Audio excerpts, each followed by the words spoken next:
All right, we're up and running. Let me get in here. Yeah, I'm on.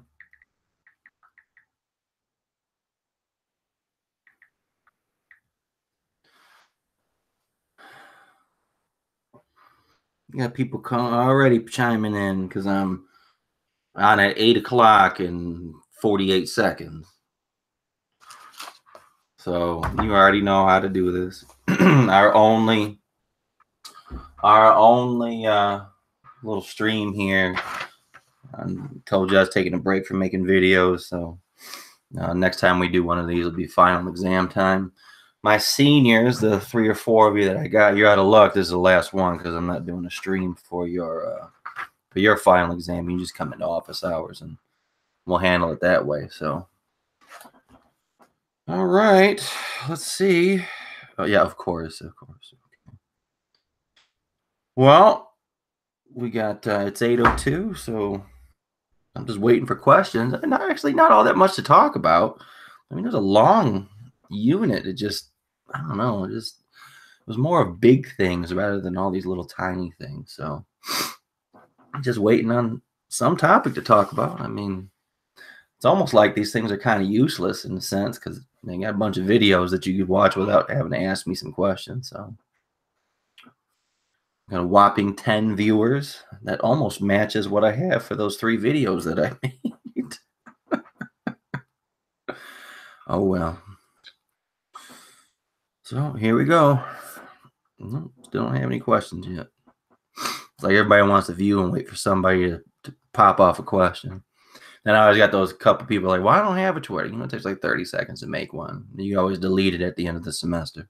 Heck, you could delete it after the night. It doesn't matter. So here's my first one. Can you explain how the New Jersey and Virginia plan are different and similar? Well, that's a lot of information. Yeah, I can. I mean, that's fine. I think there's a detailed video on Constitutional Convention that you can go back to if this doesn't do it for you. But let's talk about some similarities. They both wanted 3 branches of government. They both wanted the ability to tax. They both wanted the ability to control trade between states or regulate trade or regulate commerce. They all mean the same thing.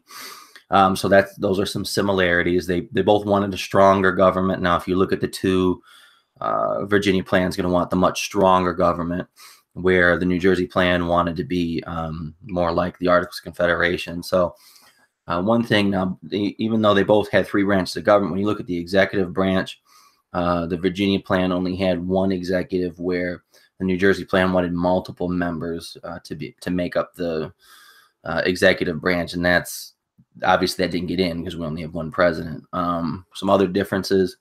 If you look at the Virginia plan with they call for a bicameral legislature. So their upper house was going to be having members that were elected by state legislatures, and then your lower house was going to be elected by popular vote. Where if you look at the New Jersey plan, it was a unicameral, so it was a 1-house legislature, and I don't remember how many votes each state would have gotten, but it was based off of equality because that's what you got under the Articles of Confederation. You know, the New Jersey plan, the smaller states did not want to have this problem of going from one where they're all equals to being at a distinct disadvantage. So that's basically, you know, how they were similar and how they were different. So similarities again, they 3 branches of government. They all called for taxes to be levied against the states or however they wanted, and yeah. So there it is. This is the next one. And wow, you know, that's so terrible. You're gonna sit here and give me a screenshot and then ask, is this correct? Yes, it is. That's very helpful for our audience.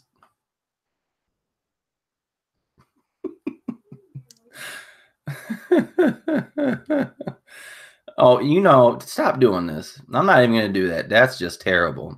Now, if you wanted to know that, you could have just had me. You could talk about that with me after school today. You didn't have to do this. Come on now.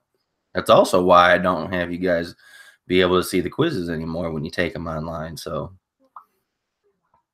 I'll tell you what, I'll just respond to these individual questions if I can remember at the end, because this is not going to help anybody by saying, is this correct?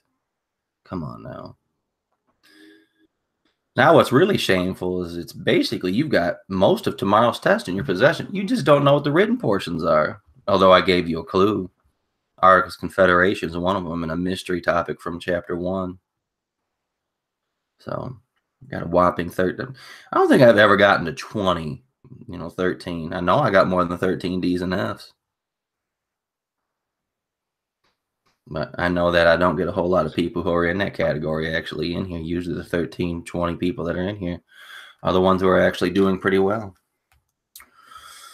But hey, social contract theory. Okay, so social contract theory is something we talked a lot about inside of our class. And as my kids are basically struggling to get put to bed. All right. Hopefully you can't hear them. There's a little brother-sisterly fight going on right now. So social contract theory is basically this idea that governments were basically had to be formed. My goodness. Governments had to be formed because man needed basically protection from themselves. So government is necessary because man, when left in a state of nature, basically just becomes this destructive force. And most students every year that I ever teach try and go, oh, well, that must be, that's like the purge. Yeah, sure, whatever. That's fine. So social contract theory is, the way I've always taught it is, it's an agreement, because that's what a contract is, an agreement between the ruler and the ruled. And normally, I'm going to say always, but normally, the agreement is in some sort of documentation. So like with the United States, your social contract, if you want to put it this way, would be your constitution. Now, when you talk about with England doesn't actually, this always surprised me when I read it, England doesn't necessarily have, doesn't actually have a constitution. I don't know how, they've been around for so many years, they don't have one. But anyways, the idea is that, if you violate that agreement, it's up to the ruled, so the people, to actually overthrow that government. Now, how can we apply that to our certain government, excuse me, to our country? Well, we can see two distinct times in which that was the case. You had the colonists who believed that they were the British government wasn't living up to their end of the deal because they were basically violating all these rights that they thought they had. And then you talk about the Civil War too. The southern states felt that their rights were being violated to the extent where they needed to basically overthrow the government. And then, they didn't necessarily try and start a war. Obviously, that's what it turned into, because the Civil War was basically the South saying, I don't want to be part of your country anymore. And then the northern states basically saying, well, that's too bad. You don't have a choice. So, all right, well, let's get to another one. Can I explain what a theocracy is? I certainly can. So a theocracy is basically any time a government is based off of religion. So like one that most people don't really recognize, like there's a very, very tiny, tiny place inside of the city of Rome in Italy called the Vatican. And that is actually its own little state. And the Pope runs it. And basically everything's based off of religion.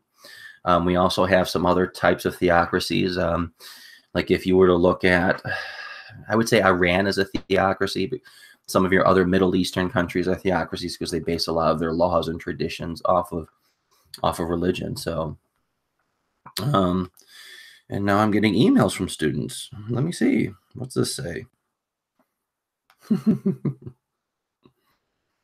Well, let's see. Oh my goodness. How far down am I on this? All right, it says, Twitter is messing up on my phone, so can I email my questions? If you see this message, can you give a thumbs up or something on live? Well, that would actually be dependent on whether or not you're actually tuned in, so sure, go ahead. If you can't get Twitter to work, that's fine. It might just be me getting slow to get to you, because normally I'm just refreshing for this. But right now, I don't have any questions since theocracy is taken care of. So anytime you hear about something dealing with religion and government, with religion being the main driving force on what government decisions are and things like that. That's going to be a theocracy. That can kind of be like an oligarchy too, because usually you have a basically drive the force of the, or drive the direction of the government. You said the Articles of Confederation is the second short answer. I said it's one of the two, and it's not a short answer. You're going to be writing probably a minimum of a half page if you want full credit. But yeah, the Articles of Confederation is one of your two written responses if you are the if you're in the non-honors. And then my honors class, you already know you have 6 honors questions, or just a 6-question test, but you'll be typing for probably the whole hour. And I did not say what the other one is, and I refuse to. So that's what that's where that's at. So, but yeah, I mean, you should really, really, really, really super, super, super duper duper know what the Articles of Confederation were. Yeah, and some other things associated with them. And it wouldn't help if you, or wouldn't hurt if you actually and I, like with the videos, I kind of cut with the way I designed the question. If you were in class and paid attention, or if you were in the class and did the assignment, the activities I designed for, I know we were still doing the tiered learning centers back then, in which many of us just didn't do the assignments. I mean, it was based off of one of them that you had to do. All you're doing is you're not, well, now I don't want to give away which one it is. So I'm not going to say which one it is, but so, and then if you were in the honors class, I didn't teach the tiered center. I actually lectured through it, and I gave information that's not in your textbook that you could use inside of the written response for that dealings. But for those of you flipping out going, well, you didn't lecture us, you don't have to have, you don't have to have had, if that's even proper grammar, the lecture to successfully complete the activity, the part of the question on the test. So no worries on that. So you can't be like, well, I didn't get the lecture. That's not fair. You didn't have to have it. And actually the parts that that I put in lecture that you wouldn't have got are actually in the Articles of Confederation video. So we'll see if you utilize that. I don't know. I still don't have any questions. I was up to 16. Someone must have just checked out. Now I'm down to 15 again. I got a feeling this is going to be a short night. I might even do an hour. Because you know what the drill is. If I'm sitting on here for a couple minutes and there's nothing for me to address, I'm not sticking around. Can I? Oh, here we go. We got one. It's an email submission. Can you differentiate between republic, representative democracy, and direct democracy? They seem the same. Okay, so 2 of the 3 things you mentioned are the same. Republic and representative democracy are the exact same thing, because a republic is where you elect representatives to work on your behalf. So that's the same. Now, direct democracy, I mean, there's a very crude understanding now. It was used in Greece, and I'm not going to get into when there were wars and things, because the government changed like that. But direct democracy, it only worked well in small populations in small cities, because those were city-states back then. But anyways, like basically Greece was a bunch of different countries that just was basically cities. It wasn't like Greece was one big country. It was just kind of think it was whatever. I'm going to confuse you. But anyways, so direct democracy would be like this. I'm going to try and use a school example. So sure. I mean, like your student council is like modeled off of a republic, because you vote for people to work on your behalf. Now, if it was a direct democracy, every time student government had to make a decision, you wouldn't have representatives. You would all come together and discuss what your feelings are, and then basically vote on them directly. You would have direct say in what it is that's going to happen as far as the government's concerned. So that's kind of why it's referred to, in my opinion, as direct democracy, because people have a direct say in what happens. I mean, you have to keep in mind that with a republic, I don't have direct say. I have direct say in trying to get people elected, like I get to cast my vote. But there are politicians that represent Michigan at the national government level that do things all the time that I don't necessarily agree with. And I'm not going to get into it, because that's not what the point of this lesson is, but just to try and stress that a republic is not a direct democracy, but a representative democracy is a republic. All right, I got one more. It says, I thought I had it from someone else. Oh, I got two. I had trouble with this learning target. Could you go over it in the live? Analyze how the New England Confederation, Iroquois Confederation, Albany Plan of Union, Virginia Declaration of Rights reflect the ideas of American democracy. Sure. So the New England Confederation was a there's so many of these. So the New England Confederation, to my knowledge, was a group of basically colonies that banded together for the sole purpose of defending themselves from Dutch colonies, so rival Dutch colonies. So these would be people from that would be protected by other governments, as well as hostile Native American tribes that were in the area. So for me, that was when we go back to one of the functions of government. It is, you know, for I said it was national defense. I mean, granted, they weren't countries, but you could kind of do it with that one. With the Iroquois Confederation, it flat out said that it has they had a council of leaders. Now, you might say that that's representative democracy. The textbook doesn't necessarily get into how that was, but they also do mention that they have a constitution. So for me, I was kind of relating that to limited government. Now, the thing is with this particular activity that we did, I didn't tell you that there were any right or wrong answers. The only thing I told you is that if you pick one, you just have to justify it. So, you know, the things that I'm picking right now, you might be thinking, well, I didn't select that when I did that, and you told me it was okay. And that's true. It was okay. It's just I tend to try and ask questions frequently where there are multiple right answers. Make sure the Albany Plan of Union, they were trying to get a president and do some other things. So that was more of like representative government. And the Virginia Declaration of Rights was going to be, what was that one? That was more like your protecting individual rights. But all right, hopefully that one helps you. I will tell you that a lot of that you don't have to pay attention to tomorrow. So. All right, I got to get back to this one. Then I got some email ones. What are the Federalists most supportive of? Well, that's an easy one, though. I mean, if you want to take a look, what are the Federalists most supportive? That's a really broad answer. I mean, I could just answer that in one. It's like they were in favor of ratifying the Constitution. Now, if you were trying to talk, I don't know if you were like, what were their main arguments for that? That's not what your question was. You just kind of gave me a generic question. If you needed more detail on what their beliefs were, I need you to follow up with another one on that. So I'm going to go to email. I've got, can I go into the detail on divine right and the three systems of government? I certainly can. Divine right theory is this idea. It's not used too much today. I'm not sure if it is used today, but it doesn't matter. We'll still talk about it. So it was this idea that whoever came to power, it was basically the will of God, divine right of kings is another way that it's mentioned. And a lot of times it was used to justify absolute monarchies.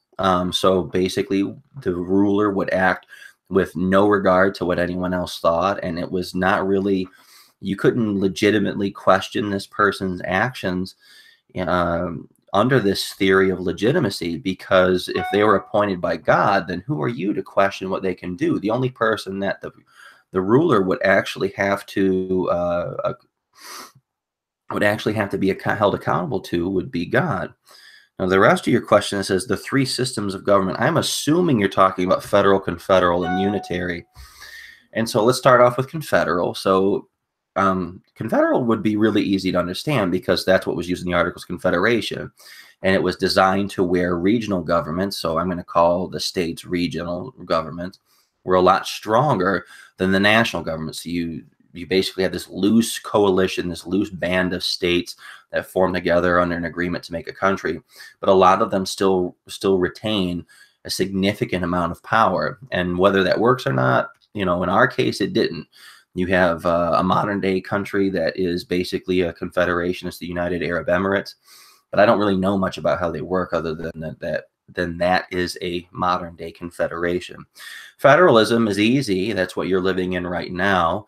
And we're kind of going through it. We went through the Constitution. That is federalism. It's a sharing of power between the national government and state governments. With the way the government is now, and we'll be talking about the different phases of federalism as we move through the semester, is that the national government has gradually gained power over time.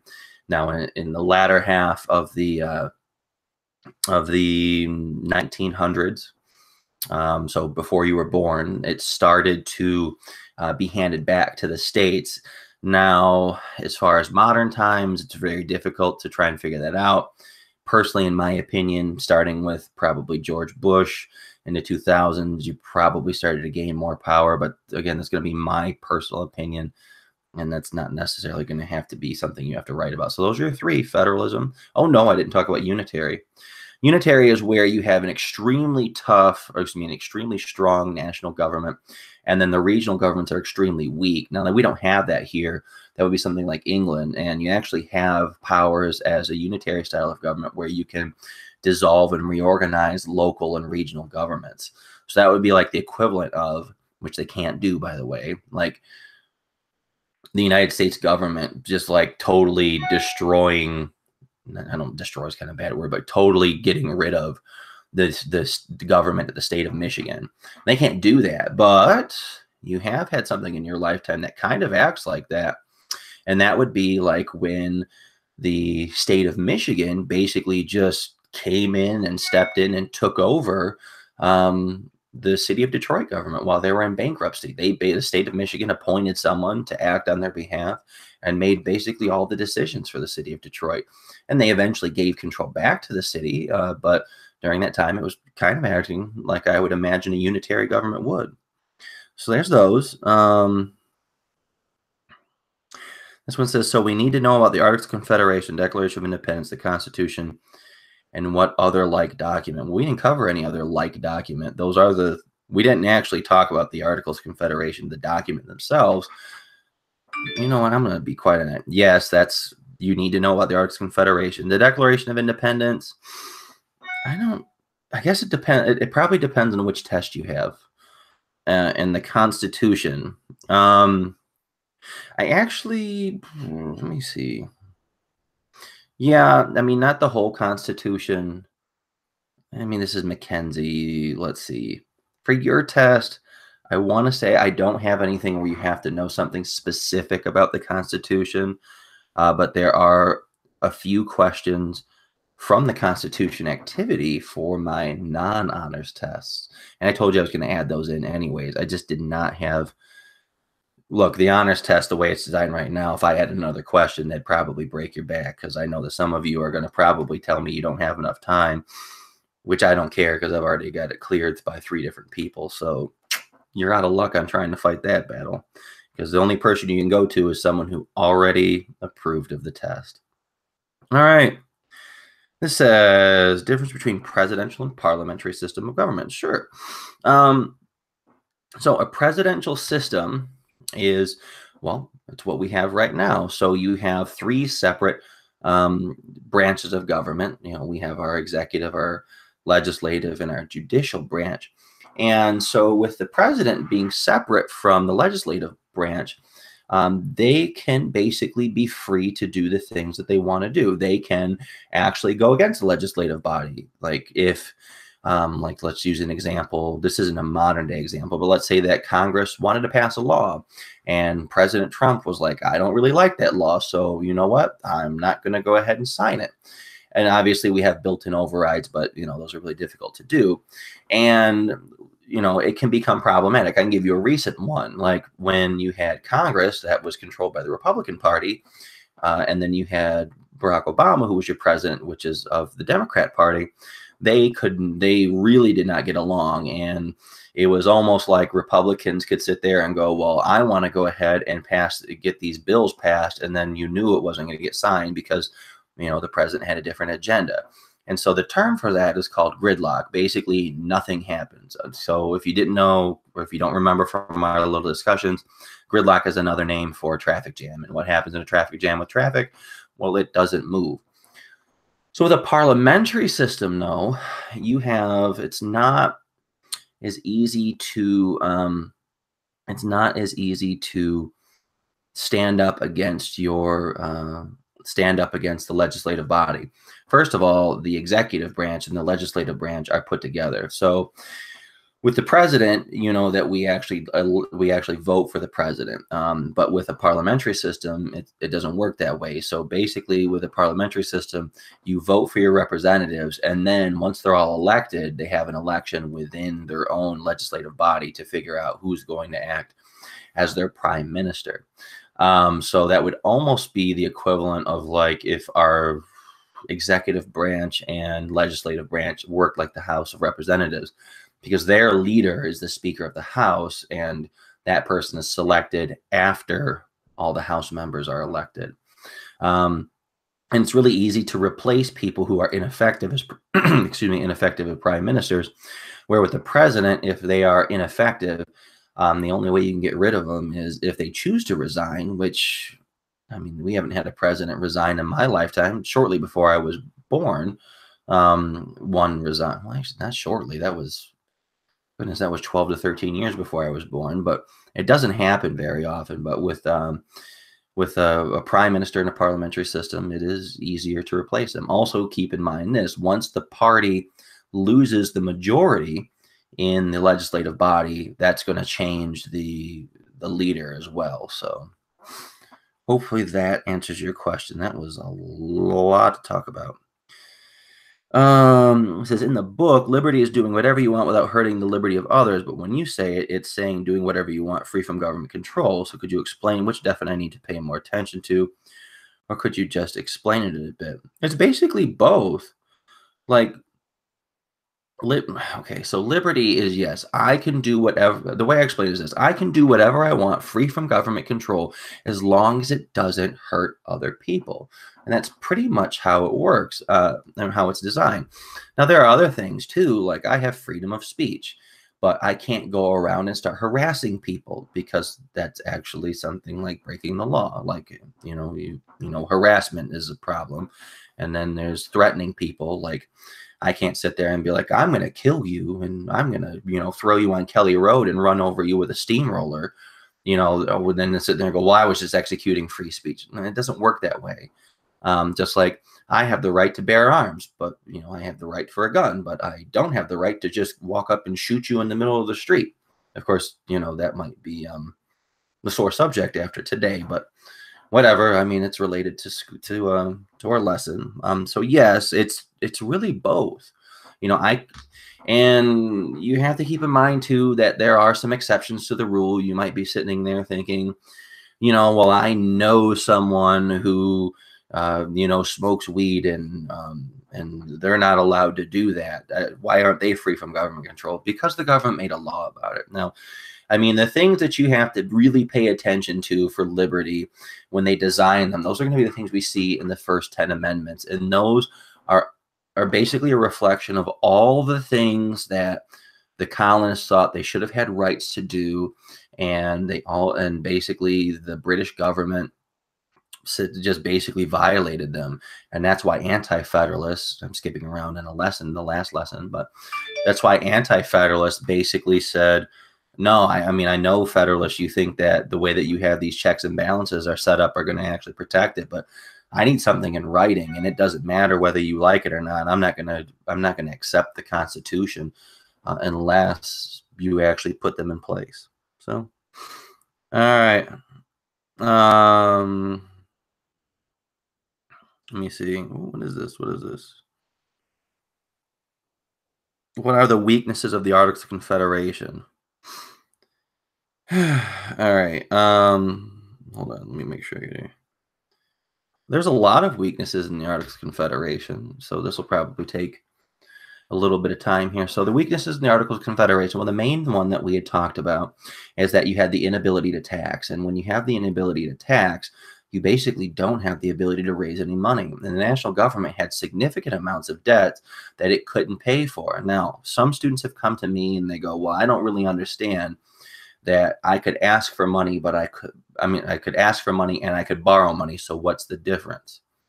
They thought it was the same thing. So there's a difference. If I ask you for $5 and you give it to me, I don't have to give you $5 back. But if I ask to borrow $5 from you, then I'm supposed to pay it back. So if I owed somebody else $1,000 and then I asked to borrow $500 from you, well, yeah, I got $500, but now my total debt is, not $1,000 anymore. Technically, it's $1,500.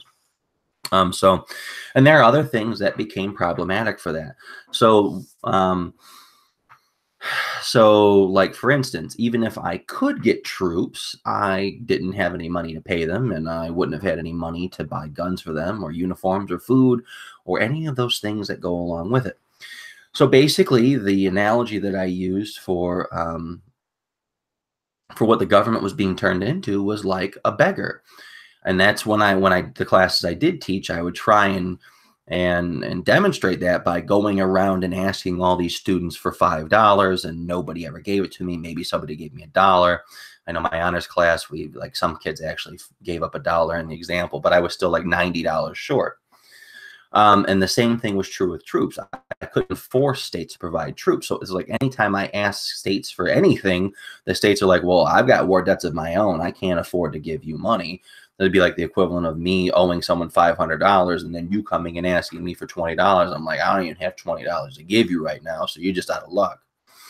And the same thing with troops.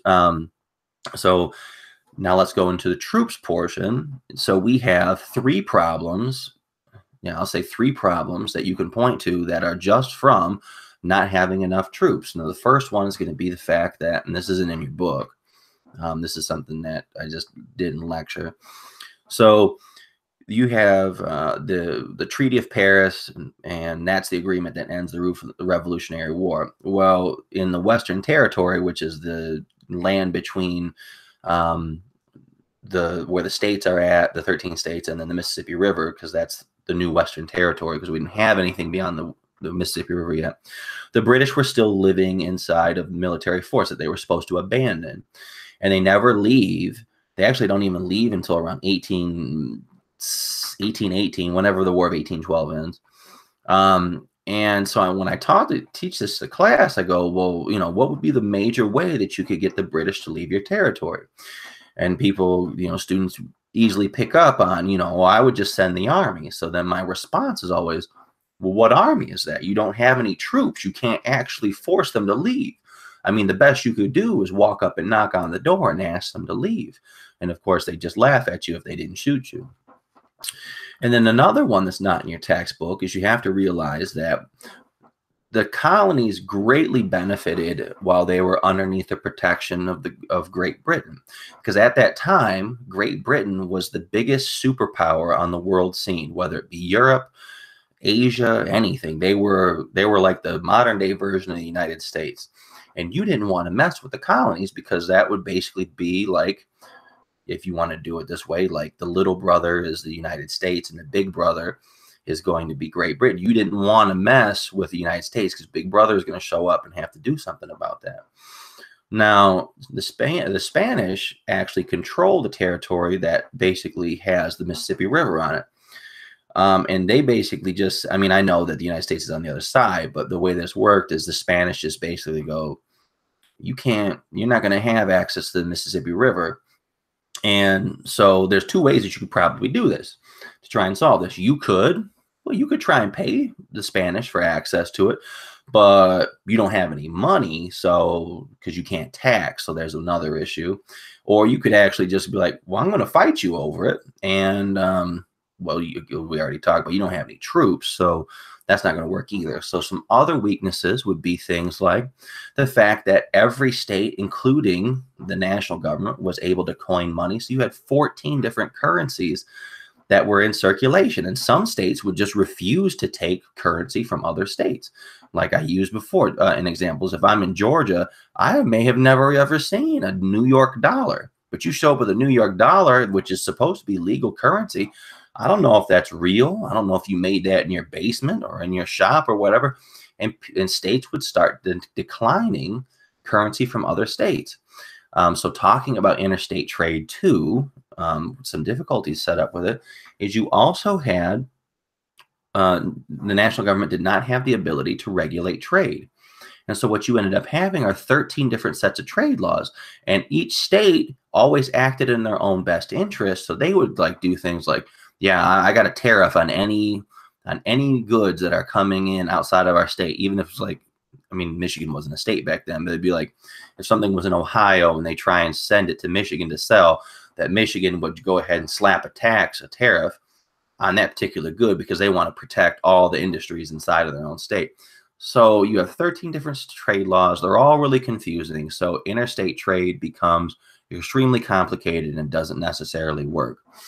You have some other things too, like, oh goodness, let me see. Oh, you have no executive branch, and with the Articles of Confederation, and the main job of the executive branch is to enforce laws. So what basically happened, and there's no court system either. So you basically had to hope the state courts would interpret the laws correctly. But basically what would happen is you'd pass these laws, not that it was that easy, and I'll get to that in a moment too, and states would just basically pick and choose whatever laws they were going to actually do. So that would be like the equivalent of like the United States government today passing a certain law, and then, Michigan going, yeah, no, I'm not going to follow that one. I'll follow the other one, but I'm not going to follow this one. And so that's one of the main jobs of the executive branch. So getting back to passing laws, that was extremely difficult too, because they wanted 9 out of 13 states to approve of any law that was passed, and that's extremely difficult to get to. I don't remember what the exact percentage is, but I know that the percentage is actually higher than what it takes to override a presidential veto, and that's extremely difficult to do. There's only been a couple that I can point to for vetoes that have had an override on them. Not saying that they haven't been widespread, but it's very rare that it occurs. Another one too, another big problem they had is that it was virtually impossible, not impossible, but virtually impossible to actually change the Articles of Confederation themselves, because you needed 13 states, 13 out of 13, to actually agree to change them. Now, I mean, that was when there were 13 states. They were still in the process of basically setting up other states. So it would have become even more difficult had the Articles of Confederation actually continued to exist. Imagine if we're using that today. You wanted to change the Constitution, and you needed all 50 states to say, yes, I want that amendment. That's not going to happen. It's already hard enough trying to do 3/4, but they wanted 100%. So to give you an example of why this was problematic, this goes back to the British. You're not under British control anymore. They don't really care about you. You're just another country on the scene, and you're not even just another country. This little tiny country. Yeah, I know that we beat them and everything in the Revolutionary War, but they are flooding your country with all these manufactured goods. And the thing about the British, they were extremely good at making them, and like so good that they could sell their products for cheaper than you could make them. And so what happens is you're like, well, let's go back to the economic theory of substitute goods. If I've got two goods that are basically of equal quality, which by the way, the British were actually a little better, and I have one that's cheaper price, well, which one am I going to buy? Well, unless I have extreme brand loyalty, I'm going to buy the cheaper good. And that's what was happening. So one way to protect your industries in this case would be to put a tariff on imported goods. And you can't do that because that would require you to have the ability to tax. And if I can't, in order to be able to tax, well, you got to change the Articles of Confederation, because that was something that was explicitly denied to the national government. And then this was the case where 12 states said, yeah, we need to go ahead and pass this ability to tax, to do this tariff. But then Rhode Island, those dusty bums, no offense if anybody's watching from Rhode Island after today, but Rhode Island was like, yeah, we don't want that. We don't think that's a good idea. So that one state held it up for everybody. And for that one class, I know not too many people got to see this, I played a nice trick, although some of them caught on pretty easy. On my honors class, I lied to them. That's right, I lied to a bunch of students. And said, hey, we want a pizza party. We need you to pick one of these pizza places that were up here. And of course, I knew, because I've been doing this for years. That's right, I've been lying to kids for years. I knew that they weren't all going to pick the same place. So then I used the whole idea to generate the Articles of Confederation lesson. Like, oh, nobody gets pizza then because we can't all decide on one place. That was a long one. Goodness gracious. That was like an 11-minute explanation. Whew, I basically just went over one of the videos that I did.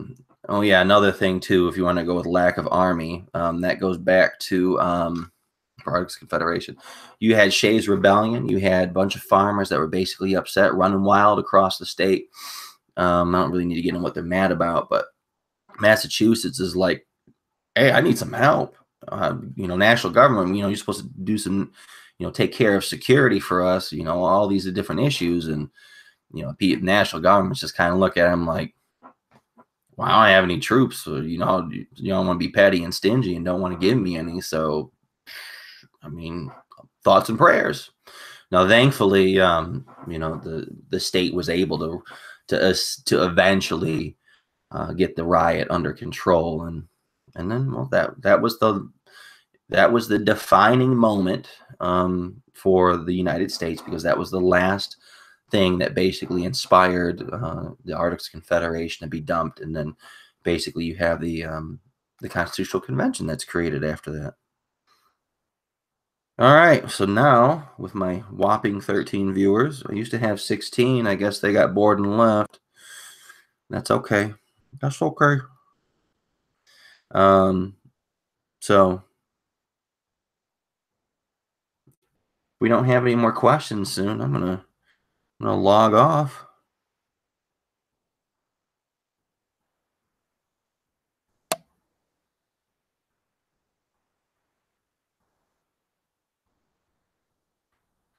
I'll check my email too, because some people were doing that.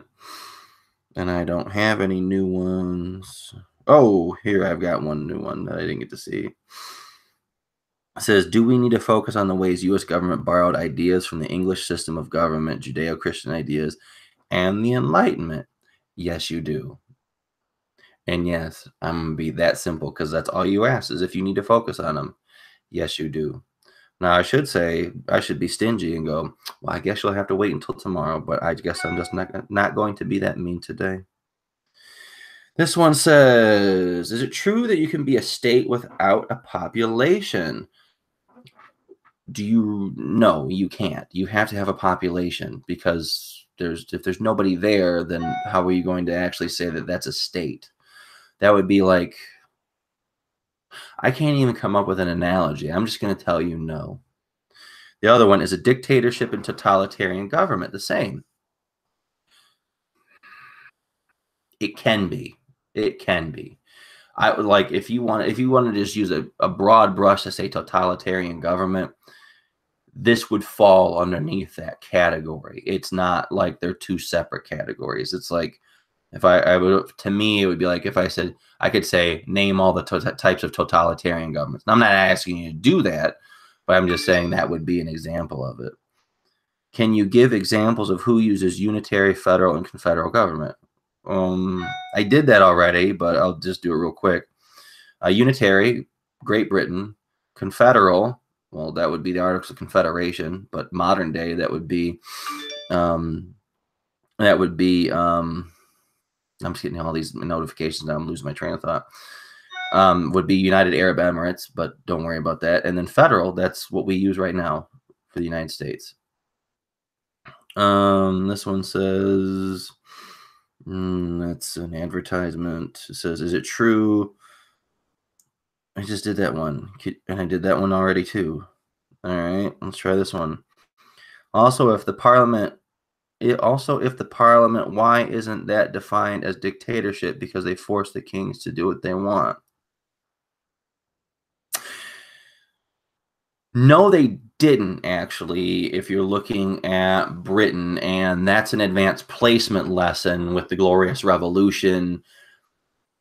That's called a constitutional monarchy, because the way that was set up is they actually, members of parliament and other people around England chased the king off, and then actually offered the crown to the king's daughter and her husband, William. It was William of Orange and Mary of, I don't remember her, Mary Stuart, I think was her last name. I might be wrong on the last name. Patrick's probably going to laugh and grill me because I can't remember the last name. But and they basically said, look, here, you want the crown, we'll let you be king and queen, but here's the way that things work. So it's not a dictator. It's called a constitutional monarchy, and Parliament can't be a dictatorship because you elect people. In a dictatorship, you just come to power usually through violence, and it can be handed down. It like, for instance, North Korea, I would reference that person as a dictator, but he didn't take over power. He actually inherited from his father, who inherited it from his father, so it becomes generational there. So it's almost like that person is kind of like an absolute monarch, but they don't call him king. So it's just more about really what his title is. And technically, they have an election in North Korea, but he's the only person on the ballot. So, you know, it's like you could paint this all sorts of different ways. The world just basically says, boom, you're a dictator. Okay, if you want to sit there and split hairs, you could say he's a president, and it's like, yeah, you're not a president. It's more of, you have to keep in mind, is the way that he works is he is the judicial branch, he is the legislative branch, he is the executive branch, and if you cross him, well, you usually have a history of being dead.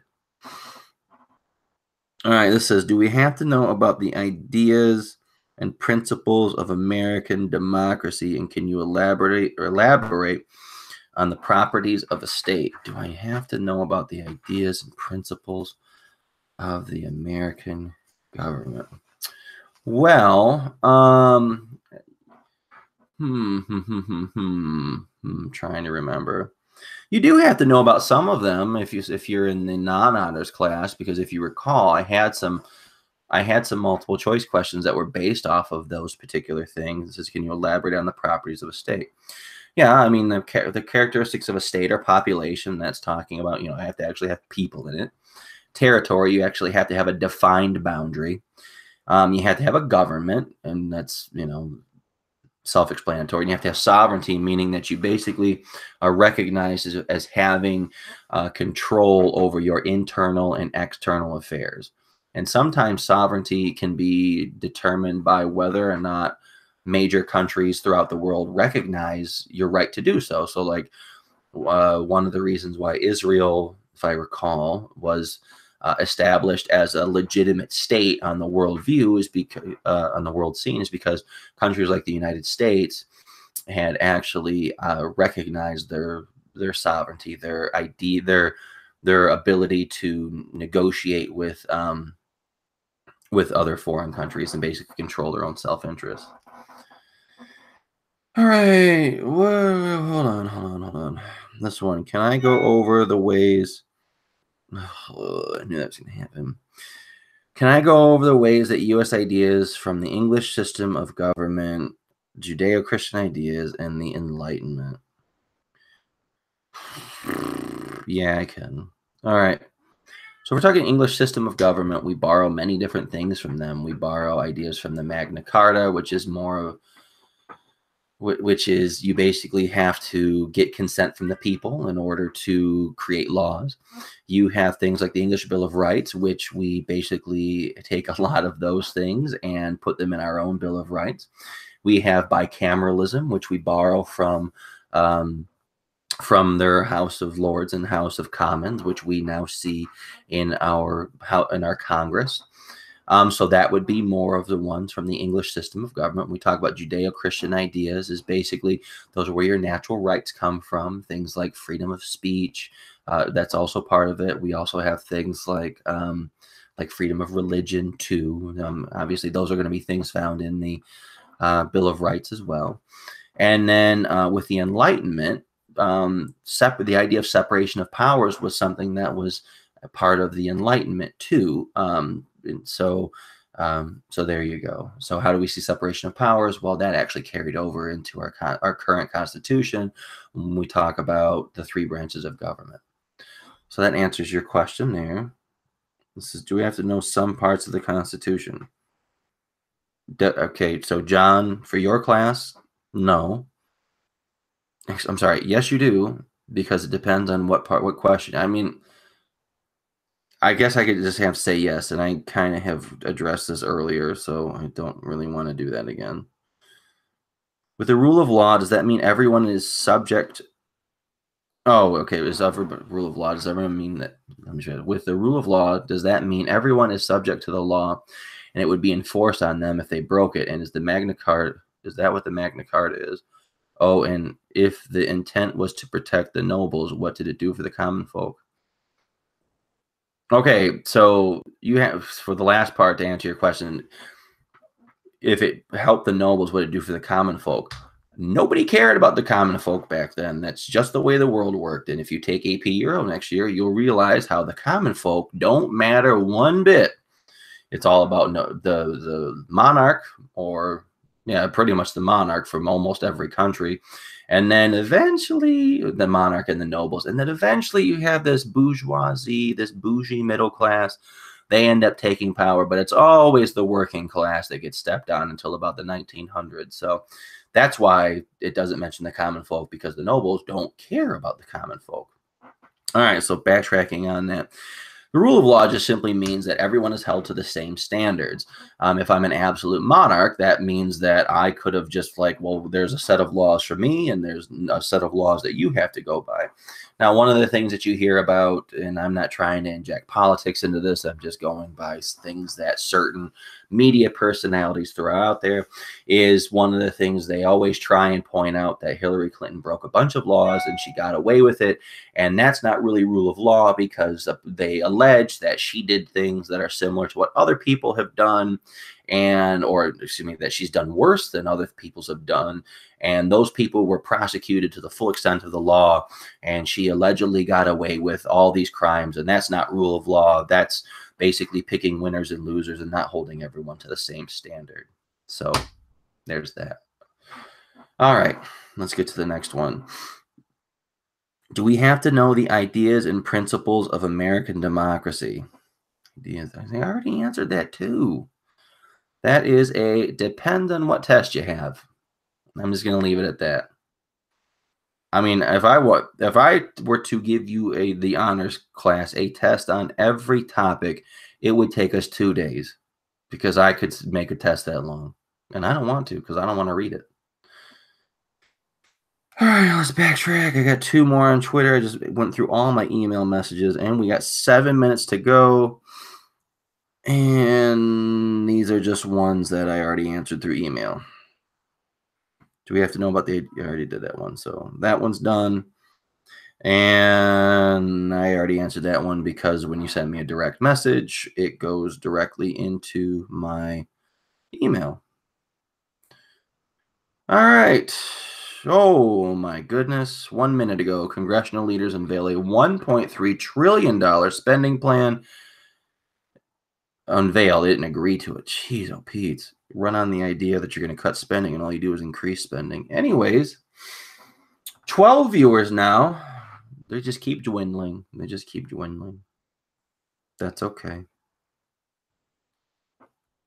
I'm just waiting for 6 minutes from now, because I'm going basically from turning this off to going to bed, because I don't get up at 4 anymore. I get up at 3:45.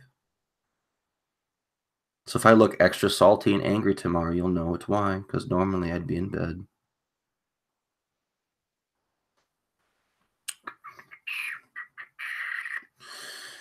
Better hurry up if you got a question.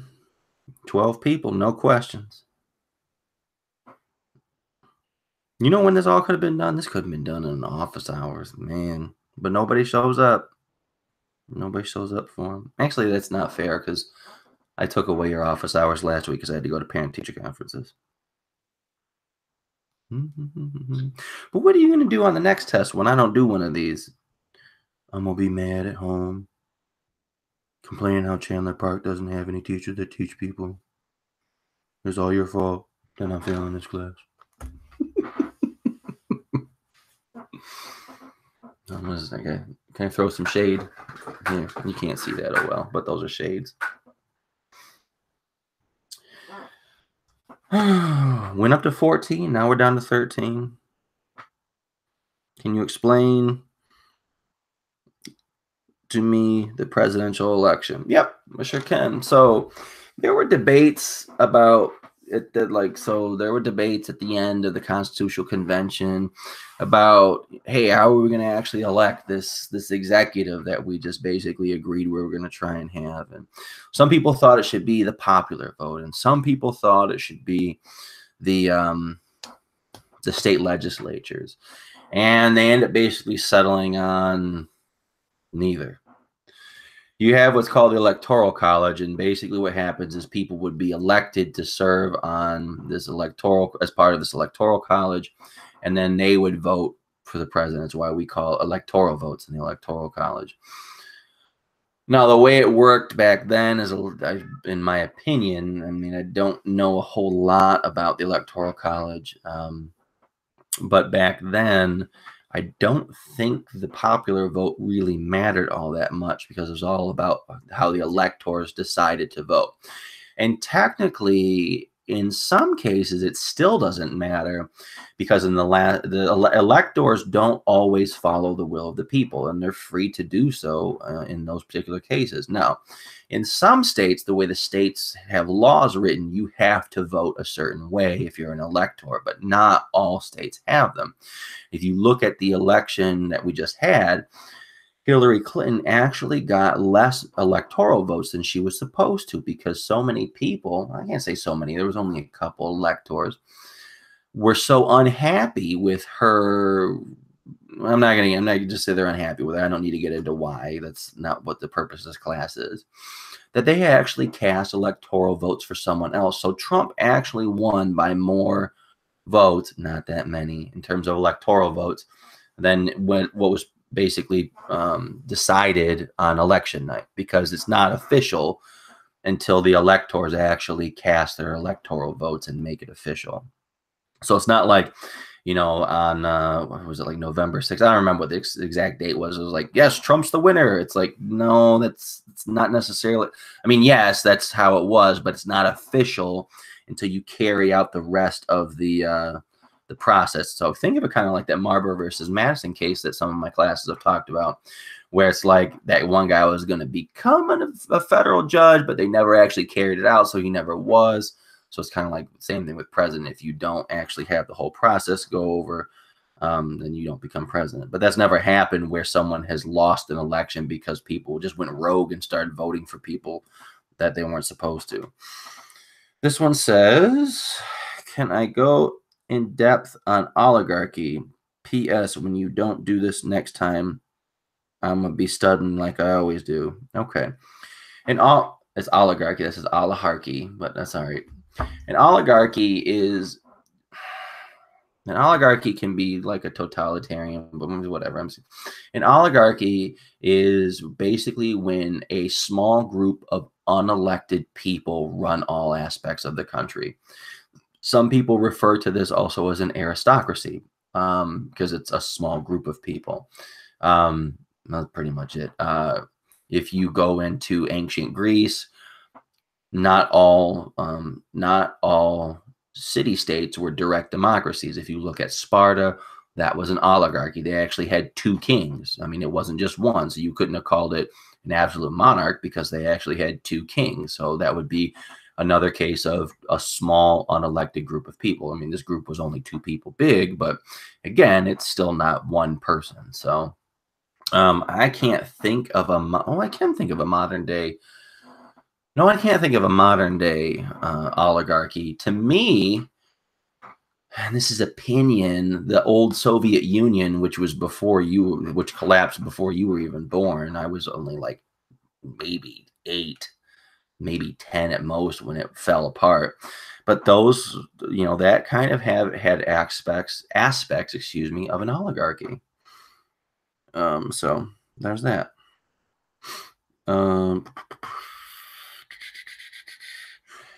And it's 9 o'clock. It's 9 o'clock, which means I am out of here. Good luck tomorrow, but I don't believe in luck. You make your own luck.